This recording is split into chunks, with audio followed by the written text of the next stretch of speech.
The fastest way to lose control is to try to prove that you're still in control, and nothing reveals this faster than disrespect. A single tone, a single glance, a single shift in someone's attitude, and suddenly your mind forgets its training. It forgets the patience you built, the discipline you promised yourself, the calm you worked so hard to protect. This is the strange paradox hidden inside human emotion. We don't lose control because others are powerful. We lose control because we hand them our power in less than a heartbeat. But what if that moment, the moment of disrespect, is not a threat, but an invitation to see who you truly are when the world does not cooperate with your expectations? Disrespect is the mirror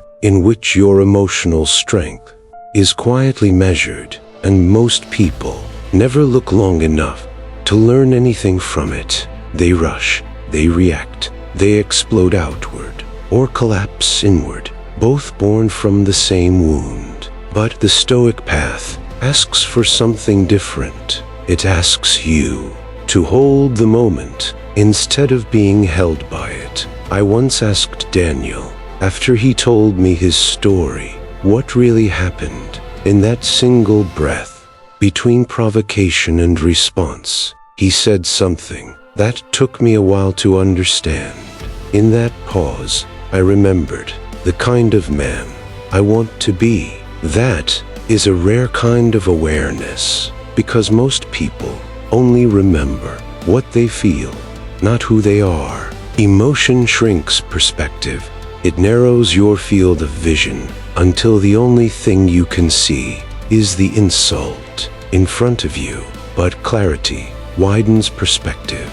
It lets you see not only the moment, but the consequence of how you choose to respond. A calm response does not simply diffuse the situation, it rewires the identity you are building.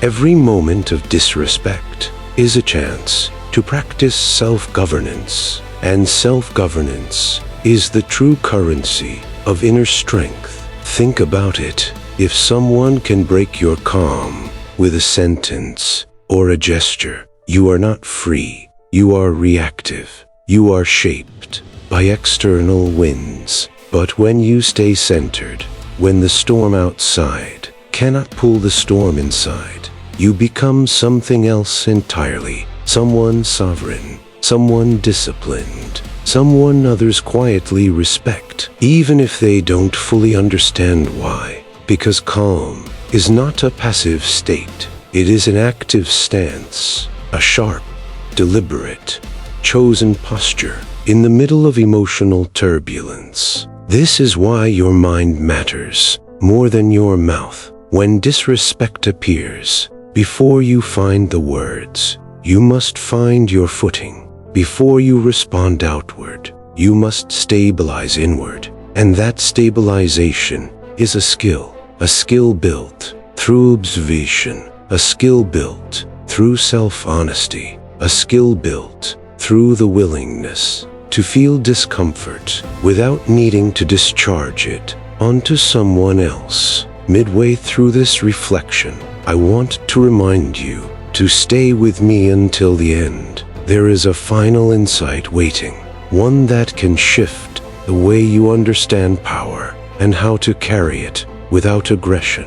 But before that, let's breathe together into the depth of this idea. You're listening to In a Stoic, a place for those who know strength is not volume, not intimidation, not dominance, but the quiet mastery of one's inner world. Now, let's widen the lens. The story of Claire goes deeper than what many people imagine. She once told me a moment that shaped her, not a dramatic explosion, not a violent confrontation, but a simple dinner conversation.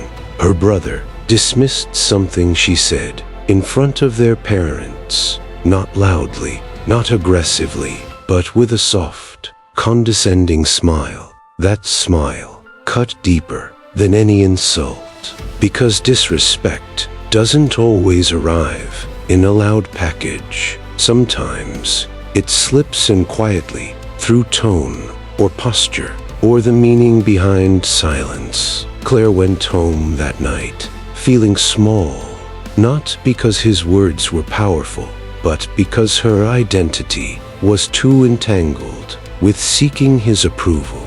And this was her turning point. She realized something profound. People disrespect you the most when you subconsciously ask them to validate you.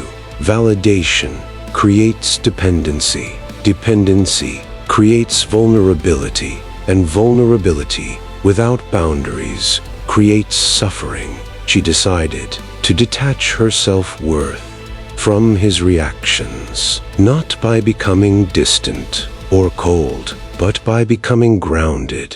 Grounded means you know who you are, even when someone else does not recognize it. Grounded means you understand the difference between their judgment and your identity. Grounded means their tone cannot rewrite your truth. After this shift, something unusual happened. Her brother's behavior didn't stop immediately, but it changed subtly over time.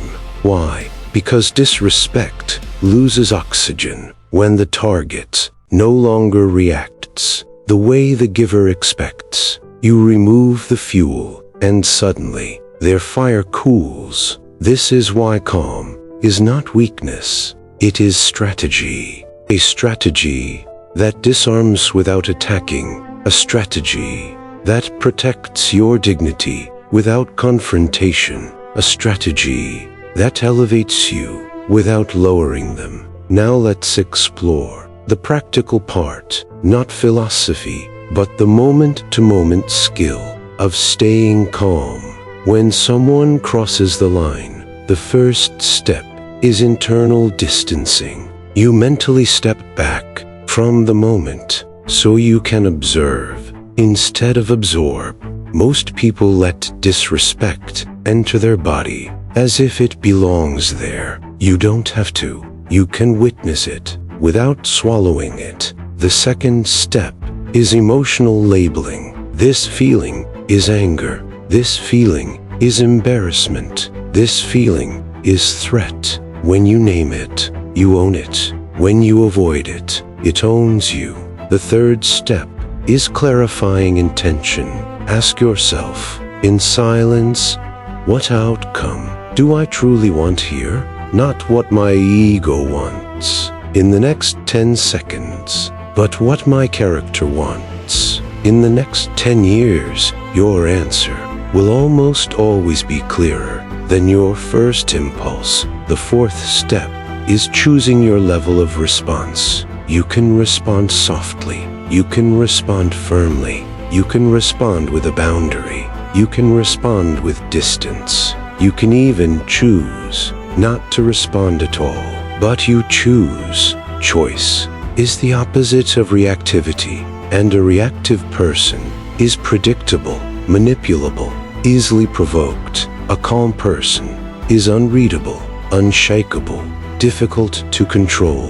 That is power, which brings us to the insight I promise. Disrespect is never simply about the moment. It is a rehearsal for the person you are becoming. Every response you choose builds or erodes a part of your identity. If you answer from ego, you strengthen ego. If you answer from fear, you strengthen fear. If you answer from calm, you strengthen calm. Your responses are sculpting you, even when no one is watching.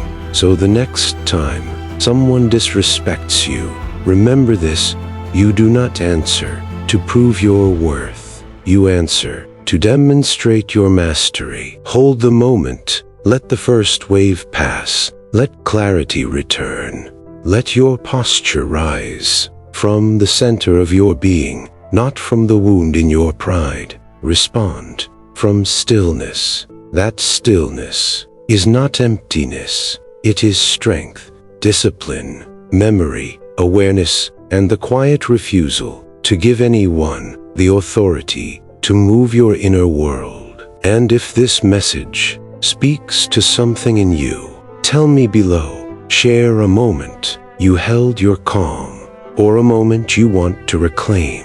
And if you want more of this inner strength, walk with inner Stoic on the path ahead.